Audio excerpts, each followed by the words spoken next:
He inherited an old house from an uncle he didn't know and came to prepare it for sale. In the attic, he was in for a shock that made him run out of the house. But the truth turned out to be completely different and turned everything upside down. Subscribe to the channel and write in the comments which city you are watching from. Daniel Holt had learned to measure his life in closing dates, inspection reports, and the small silences that followed bad news. At 38, he had built a career on properties no one wanted, houses with cracked foundations, farms abandoned when the land gave up, estates tangled in probate and resentment. He was good at it because he did not ask questions that slowed things down. History, sentiment, family legends, those belonged to other people. His work was to reduce places to numbers and move on. Lately, even that had stopped working. 2 deals collapsed within a month, not because the properties were worse than usual, but because the buyers grew nervous. A lender changed terms. An inspector flagged a roof as unpredictable. A local council delayed a permit. Each setback arrived with polite apologies and ended with the same hollow phrase, perhaps next quarter. Daniel felt the familiar tightening in his chest that came when the math no longer balanced. He slept badly, woke early, and answered emails with a careful neutrality that hid how close he was to running out of margin. He was reviewing a file when the letter arrived. It was heavier than most mail, the paper thick, the envelope plain except for the return address of a small legal office 2 counties away. Inside, the language was precise and impersonal. A distant relative had died without issue. There were no contesting heirs. The estate consisted of a farmhouse, an outbuilding, and acreage long left fallow. The executor requested Daniel's presence to acknowledge receipt and arrange transfer. The name of the deceased meant nothing to him. Daniel read it twice, searching his memory for a thread he could pull, but there was none. He had not grown up hearing stories about eccentric uncles or lost branches of the family tree. His parents were practical people who kept the past trimmed close. What lay beyond grandparents was a blur, and he had never felt the lack. His first reaction was irritation. Inheritance, when it came from strangers, rarely brought relief. It brought costs, obligations, and the kind of attention he didn't need. Still, the letter described a clear title and no debts attached. He imagined the place as another problem to solve quickly. List it. Price it low. Let someone else romanticize decay. 2 days later, Daniel drove west, on a road that narrowed as the towns thinned. The landscape flattened into long stretches of fields that had not been turned in years. Fences leaned at tired angles. Mailboxes bore names, half erased by weather.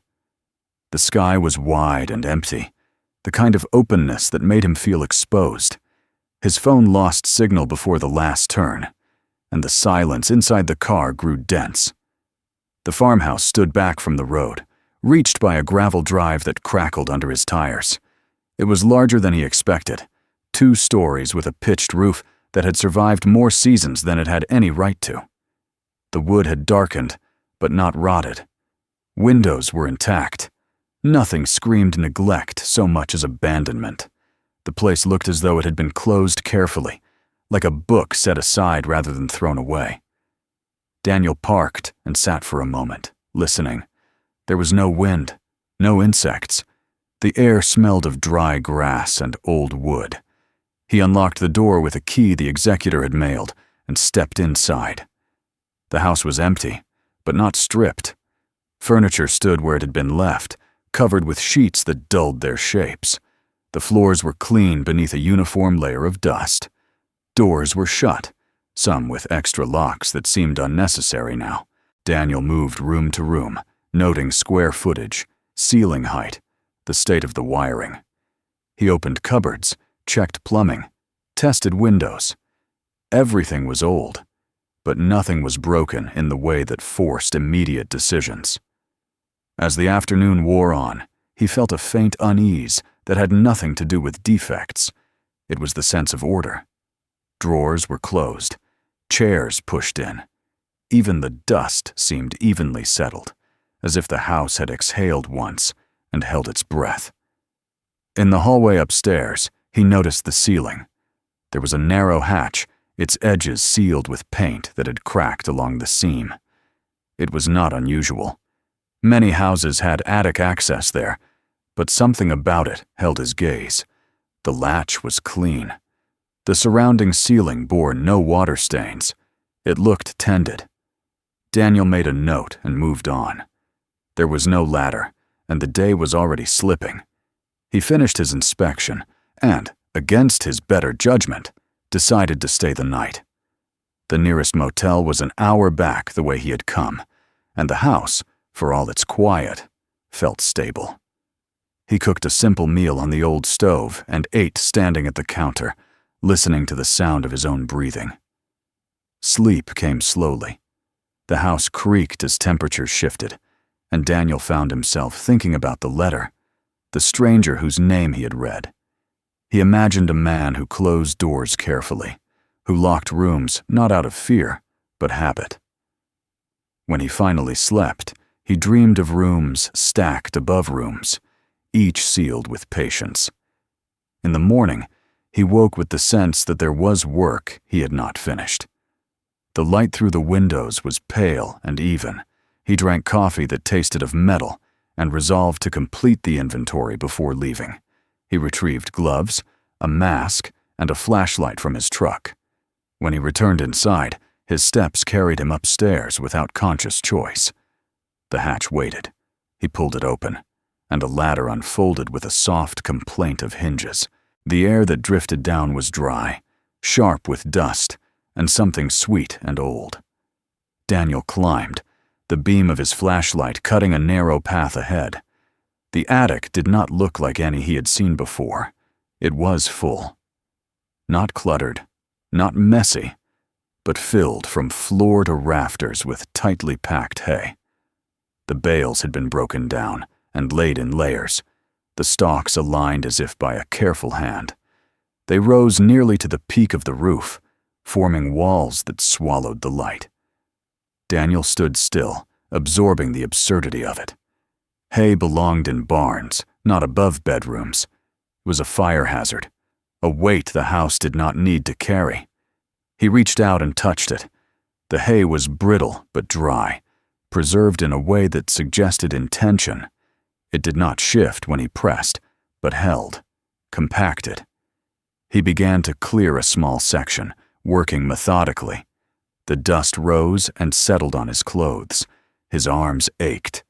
As he dug deeper, the beam of his flashlight caught on a straight line that did not belong to straw.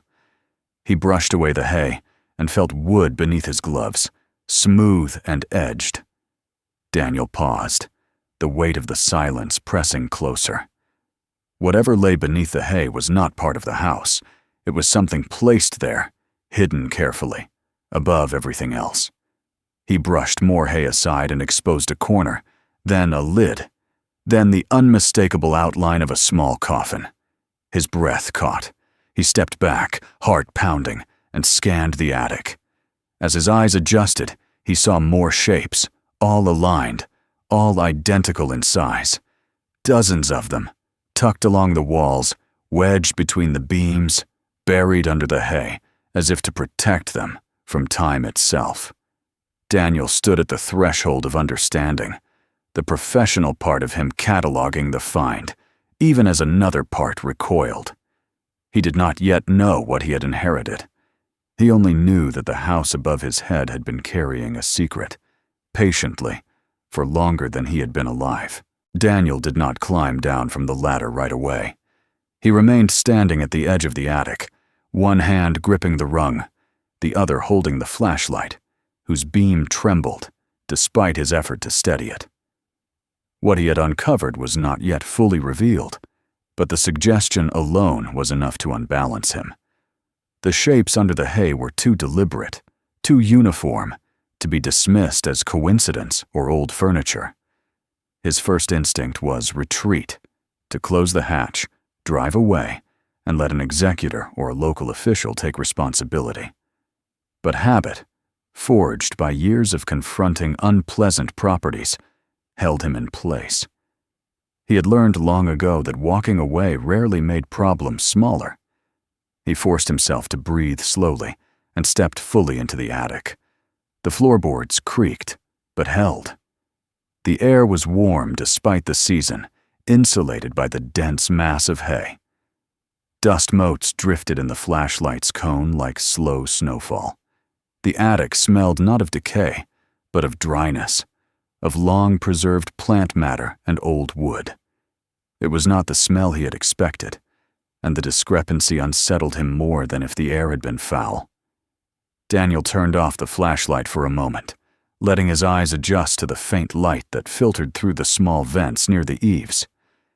Even without the beam, the hay dominated the space, forming walls and mounds that reshaped the attic into something closer to a maze than a storage room. He had the strange impression that the attic had been transformed deliberately, not used casually. Someone had decided this space mattered. He switched the flashlight back on and knelt near the exposed corner of the coffin. The lid was flush, the wood darkened, but intact, the grain visible beneath a thin layer of dust. It was lighter than he expected when he pressed against it, suggesting it was not built for burial in earth. That detail lodged in his mind, though he did not yet know what to do with it. Before touching it further, he scanned the rest of the attic more carefully. As he moved along the perimeter, brushing aside hay in small sections, the scale of the discovery became clear. There were many coffins, far more than he had initially perceived. They were arranged with care, following the slope of the roof, aligned in rows that respected the structure of the beams. None were stacked haphazardly. Each had been placed with consideration for space, balance, and access. The hay, too, was not random. It was layered evenly, packed tightly around and over the coffins, forming a protective shell.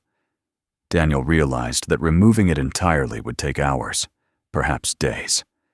This was not concealment born of panic or haste. It was preservation. The rational part of his mind began to assert itself, pushing against the surge of fear. If these coffins contained what their shape suggested, the attic would smell different. There would be signs he could not ignore. And yet, the visual impact was undeniable. Child-sized coffins carried a weight no amount of logic could fully neutralize. Daniel stood and wiped his hands on his jeans, leaving pale streaks of dust. He considered calling someone, but the lack of signal rendered the idea abstract. Instead, he focused on what he could control. He would document, inspect, and understand. Panic could come later, if it had to. He chose one coffin near the center of the attic, partly freed from the hay by his earlier digging. It took effort to pull it forward. The wood scraped softly against the boards, the sound amplified in the confined space. As he moved it, he noticed markings carved into the lid. They were shallow but precise, a combination of symbols and numbers that did not resemble any religious iconography he recognized. They looked more like inventory marks than memorials. Daniel traced them with his gloved finger. The carvings were worn but intentional. Someone had wanted these marks to endure. The thought sent a shiver through him that had nothing to do with temperature. He hesitated before opening the coffin. His mind supplied images unbidden, and he pushed them away with irritation. He reminded himself of the countless unpleasant discoveries he had made over the years. Animal nests in walls, hoarded rooms, forgotten remains of livestock. This was no different, he told himself. It was only more disturbing because of its implications. He lifted the lid. It resisted slightly, then gave with a muted creak. A cloud of fine dust rose, catching the light and forcing him to turn his face away. He waited until it settled before looking inside. The moment stretched. Daniel felt his heart hammering, his body braced for something irrevocable. Then his eyes focused, and confusion replaced dread. Inside the coffin lay a figure, but not a body. It was rigid, its surface cracked and textured, its proportions unmistakably human, yet wrong in subtle ways. The face was elongated, wrapped in layers that suggested age and decay, but the materials were wrong, too smooth in places, too light. Daniel reached out cautiously and touched the surface with one finger. It was cool and dry, not flesh. He let out a breath he had not realized he was holding and leaned closer. The figure was constructed from layers of material, bound and shaped with care. Paper, plaster, something fibrous.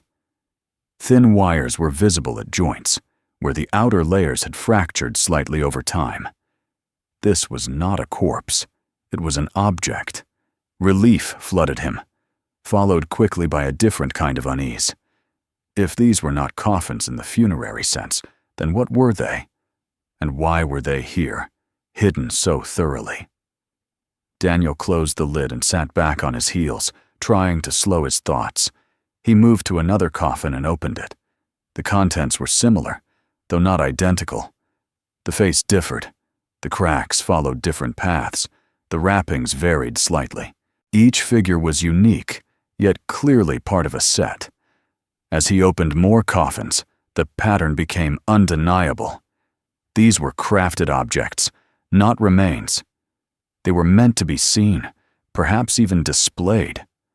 The craftsmanship was meticulous. The aging was intentional. Whoever made them had possessed skill, patience, and a clear vision. The fear that had driven him into the attic receded, replaced by a heavy curiosity. Daniel felt himself crossing an invisible threshold. What had begun as a potential crime scene was becoming something else entirely. He closed the coffins he had opened and pushed them back into place, covering them partially with hay. The instinct to protect them surprised him. He realized he did not want to leave them exposed, even temporarily. Whatever their purpose, they had been kept this way for a reason. Daniel descended the ladder slowly, his legs stiff, his mind racing. The house below felt different now, charged with significance. He moved through the rooms with new attention, noticing details he had overlooked before. The locks on certain doors, the absence of personal photographs, the way the study door fit too tightly in its frame, as if it had not been opened often. He entered the study and began to search. The room smelled of old paper and leather. Shelves lined the walls, many empty, others holding boxes carefully labeled in a precise hand. Daniel opened the first box and found documents arranged chronologically. Contracts, receipts, letters on letterhead bearing the names of companies he recognized, though the dates placed them far earlier than he would have expected. As he read, a picture began to form. The name on the documents matched the name in the letter from the executor. Henry Maddox. The handwriting was neat, deliberate, and consistent across decades. The correspondence spoke of work, of deadlines, of materials ordered and delivered. It spoke of studios, of productions, of effects achieved under tight constraints. Daniel sat at the desk and read until the light outside shifted and the room dimmed. He learned that Henry Maddox had worked in film, in an era when illusion was built by hand. He learned of a project that had consumed years, of designs refined and revised, of a film that had never seen release. References to storage, to preservation, to safeguarding materials recurred with increasing urgency toward the end of the letters. When Daniel finally stood, his legs cramped, his head throbbed. He understood now that the attic was not an aberration. It was the culmination of a life's work, hidden not out of shame or fear, but out of care. That night, as he lay in the same bed and listened to the house settle, Daniel felt the fear return briefly, then fade. It was replaced by something heavier and more compelling: responsibility. The sense that he had stepped into a story that had been waiting for him, patient as the hay-packed attic above, ready to reveal itself, layer by layer. Morning arrived quietly, without the drama Daniel half expected. No nightmares chased him awake.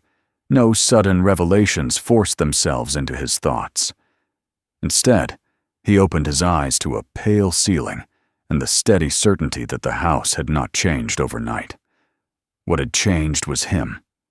The knowledge of what lay above the second floor pressed on his awareness like a physical weight, altering every familiar sound and shadow. He rose early, moved through the house with deliberate care, and made coffee in the same methodical way he always had. Routine steadied him.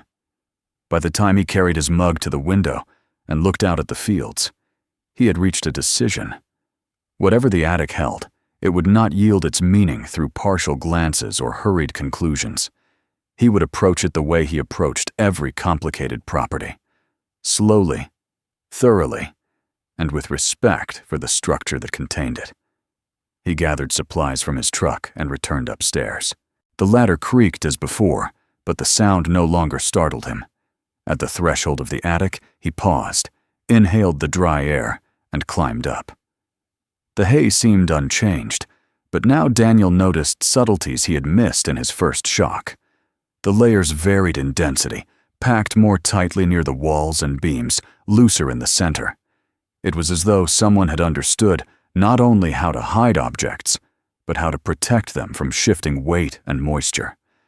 He worked methodically, clearing hay section by section, careful not to scatter it unnecessarily. Each movement felt like an intrusion into a carefully ordered system. As more of the attic floor emerged, the full extent of the arrangement became visible. The coffins were not clustered randomly.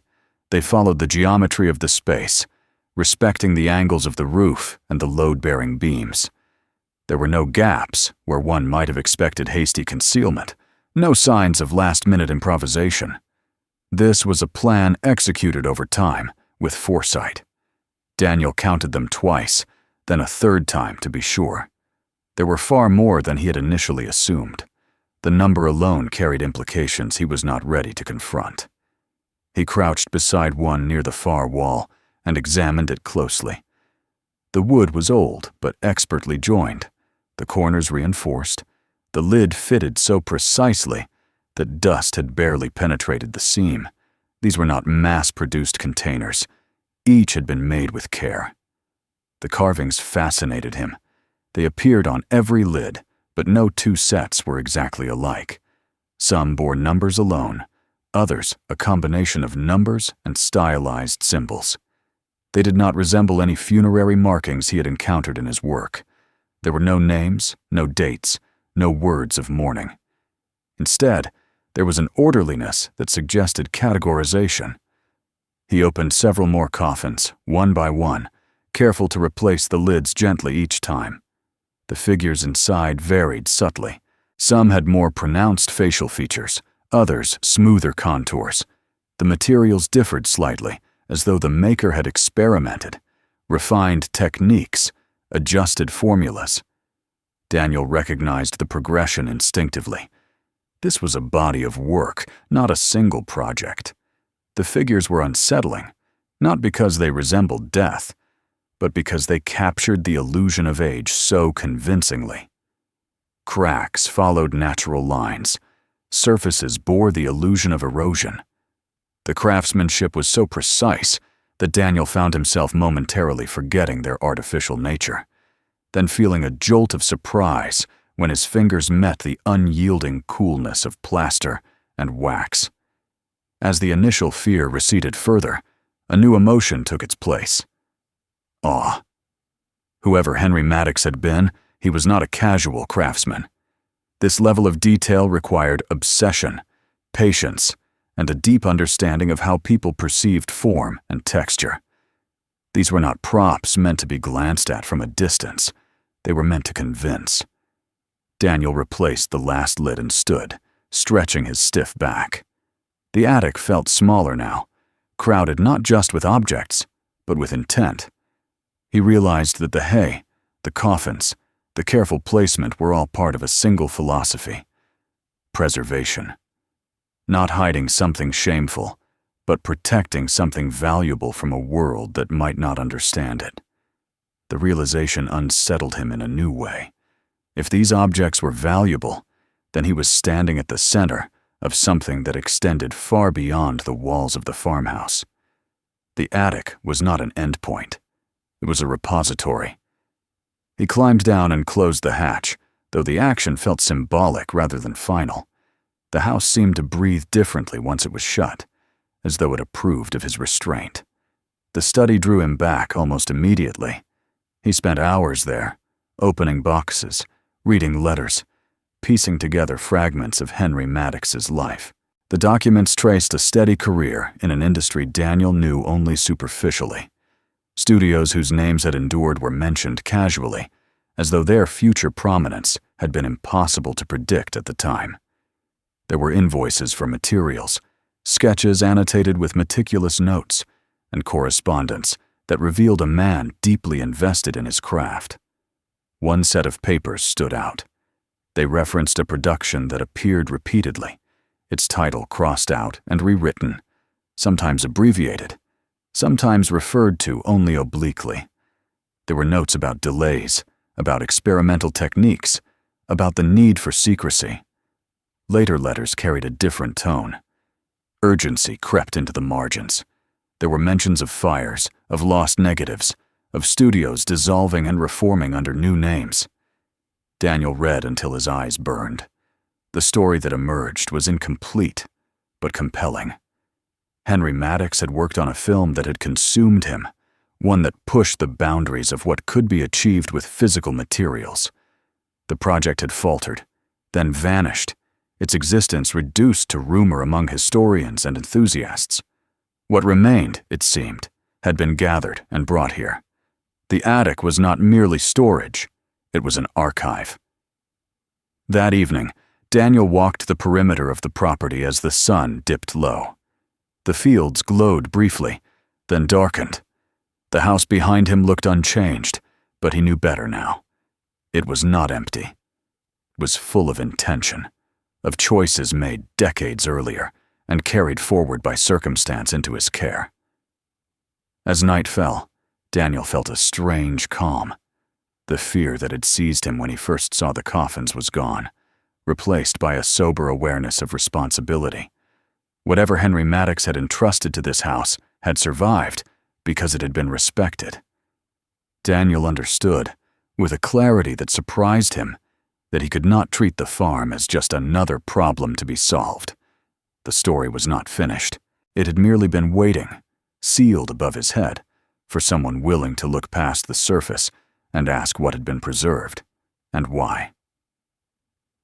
Daniel slept poorly that night, though not from fear. His mind refused to rest, circling the same questions again and again, worrying at them with the persistence of habit. When he closed his eyes, he saw the attic as it truly was now in his understanding. Not a hiding place, not a tomb, but a carefully composed space where time had been held at bay. The figures in their wooden shells appeared to him not as grotesque shapes, but as evidence of labor, of hours measured not by clocks, but by drying layers and setting forms. He woke before dawn with the sense that the house had shifted again, not physically, but in the way it related to him. It no longer felt neutral. It felt expectant. The morning was cold and clear.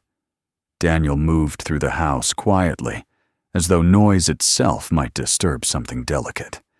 He ate little, drank his coffee standing by the window, and watched light spread across the fields. With the coming day, the urgency he had felt the night before sharpened into resolve. He knew what he needed to do next. Understanding the objects themselves was no longer enough. He needed to understand the mind that had created them. He returned to the study and closed the door behind him. The room felt smaller than before, the shelves pressing in, their contents suddenly weighted with significance.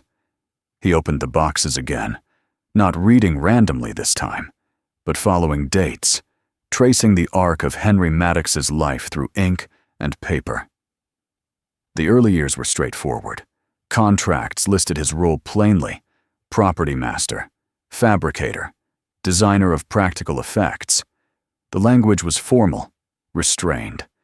But between the lines, Daniel sensed a man still finding his footing, still working within the expectations of others. As the years progressed, the documents changed. Sketches became more elaborate. Notes crowded the margins. Material lists grew longer and more specific, naming compounds Daniel did not recognize, mixtures adjusted in small increments. There were letters requesting extensions, justifying delays. Henry Maddox wrote with increasing confidence about his methods, about achieving effects that could not be accomplished by simple costume or paint. He spoke of texture, of how light interacted with surface, of how illusion depended not on distance alone, but on belief. Daniel began to understand that the figures in the attic were not merely props, they were experiments. Each coffin contained a variation, a refinement.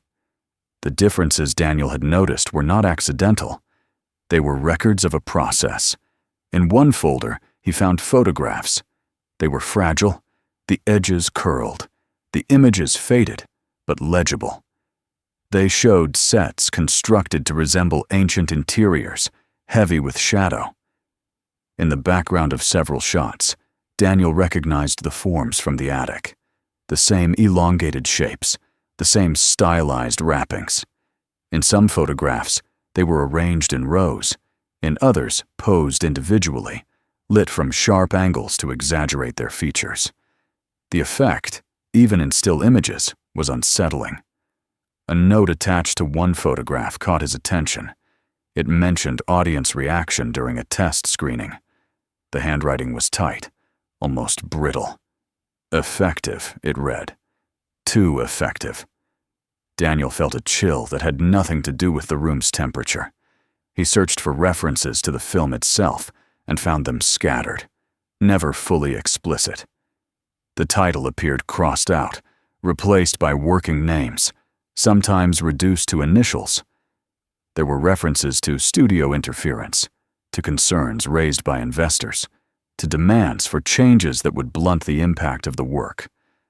Later letters hinted at conflict. Henry Maddox argued for the integrity of his designs, for the necessity of confronting viewers with something they could not easily dismiss as artifice. Then the correspondence stopped. The final documents were different: short notes, receipts for transportation, orders for lumber and hay. Daniel frowned at the mention of hay, then felt a jolt of recognition. The attic. He leaned back in the chair, the pieces aligning in his mind.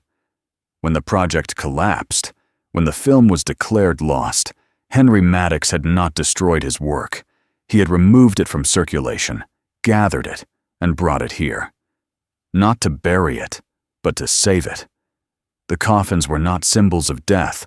They were containers, designed to protect fragile creations from the world and from time. Daniel returned to the attic that afternoon with a new perspective. He did not rush.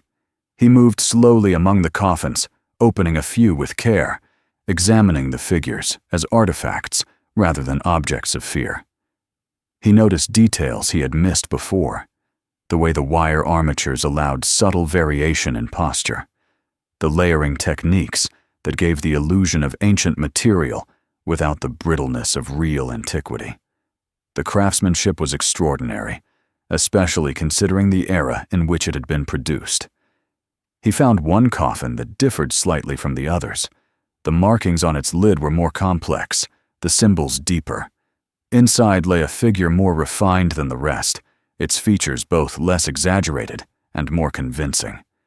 Daniel realized this must have been a centerpiece, the culmination of the work. He closed the lid gently, feeling a surprising sense of reverence. As he replaced the hay he had disturbed, Daniel became acutely aware of the system Henry Maddox had created. The attic's dryness, the insulating properties of the hay, the coffins themselves, all worked together to create a stable environment. This was not improvised. It was engineered. Henry Maddox had understood preservation intuitively, applying the same principles he used in his craft to the safeguarding of his creations. The realization altered Daniel's relationship to the house entirely. The farm was no longer just inherited property. It was part of a deliberate act, a final decision made by a man who believed his work mattered, even if the world had turned away from it. Daniel felt the weight of that belief settle on him, heavy but not oppressive. That evening, he sat in the study again, the documents spread out before him. He thought about his own life, about the way he had reduced places to problems and solutions, about how little he had allowed himself to care beyond utility. The contrast was uncomfortable. Henry Maddox had cared deeply, perhaps to his detriment. He had chosen preservation over profit, secrecy over compromise. Daniel did not yet know what he would do with the discovery. The implications were too large, too complex, to resolve in a single night.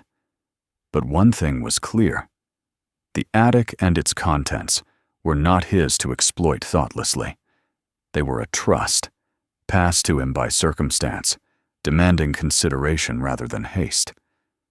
As darkness fell and the house settled around him, Daniel felt the story press closer to completion, not as an ending, but as a passage.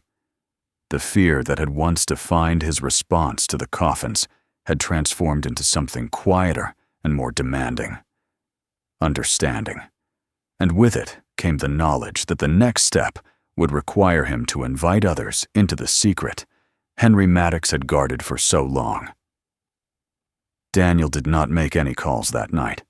The decision surprised him because his instinct in moments of uncertainty had always been to involve others quickly, to distribute responsibility before it could weigh too heavily.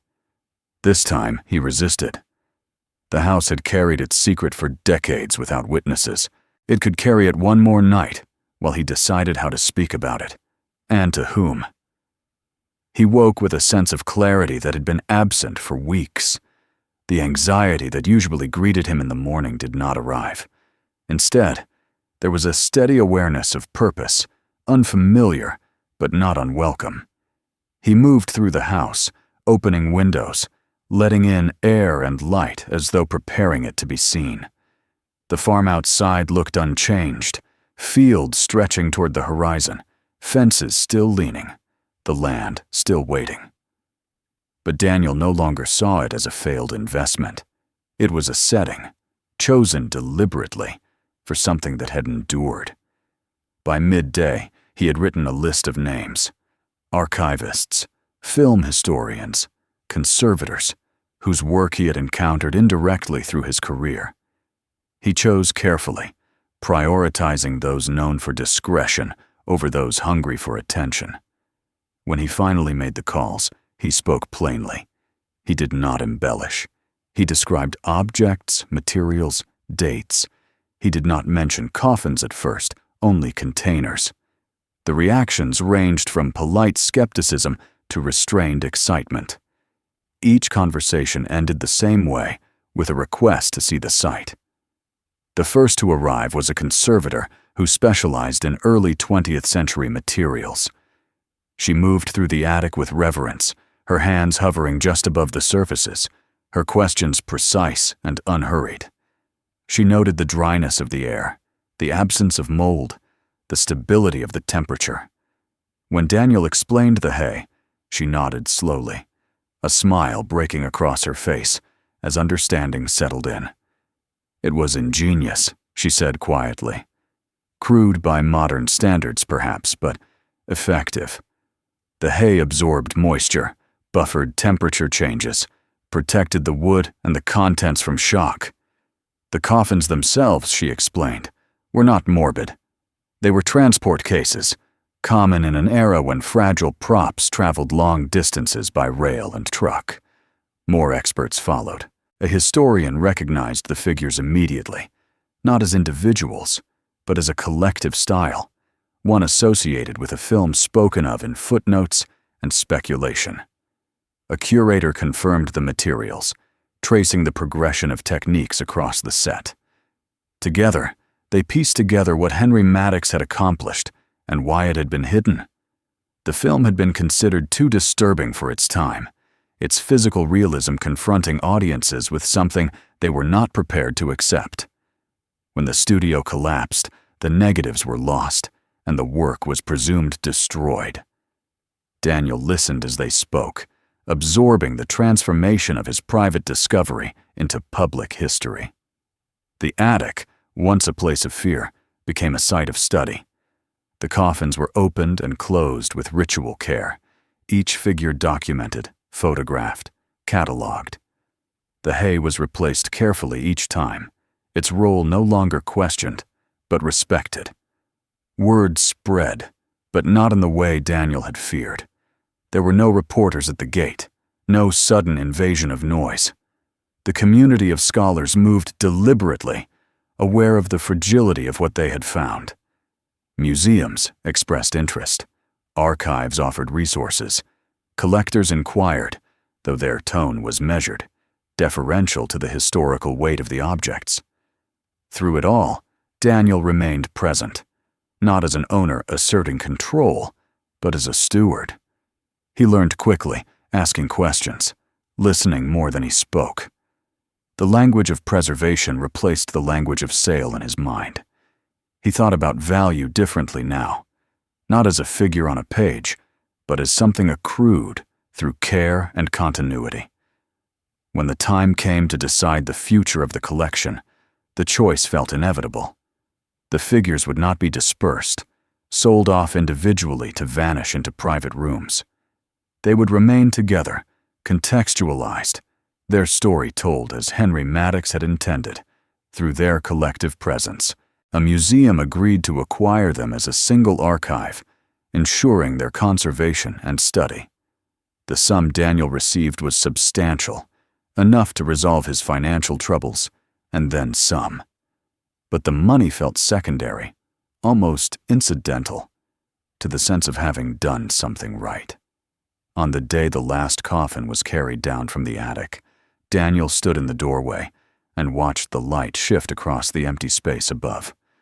The hay remained, though thinner now, its purpose fulfilled. The attic looked larger, quieter, but not diminished. It had done its work. As the truck pulled away, Daniel felt an unexpected pang of loss, followed by relief. The house exhaled, settling into a new stillness. Its role as guardian had ended, but its significance had not. The farm would no longer be abandoned. Daniel chose to keep it, to restore it slowly, thoughtfully. It would become a place where the past was acknowledged rather than hidden. That evening, he walked the property as he had before, but his steps were unhurried. The fields were the same, the sky just as wide, but his perception had changed. He understood now that history did not always announce itself. Sometimes it waited quietly, protected by ordinary materials and patient hands, until someone willing to look closely arrived. Daniel thought of Henry Maddox, of the choice he had made to preserve rather than destroy, to trust that the future might one day understand what the present could not. Standing beneath the darkening sky, Daniel felt a kinship with a man he had never met. The inheritance he had received was not a burden or a windfall, but a responsibility fulfilled. The house behind him was no longer a problem to be solved. It was a witness, and now, finally, it had been heard. If this story stayed with you, subscribe to the channel so you don't miss what comes next. More true-to-life mysteries, forgotten histories, and unexpected discoveries are already on the way. Watch the next video, explore the others on the channel, and share this story with someone who loves stories that uncover what time tried to hide.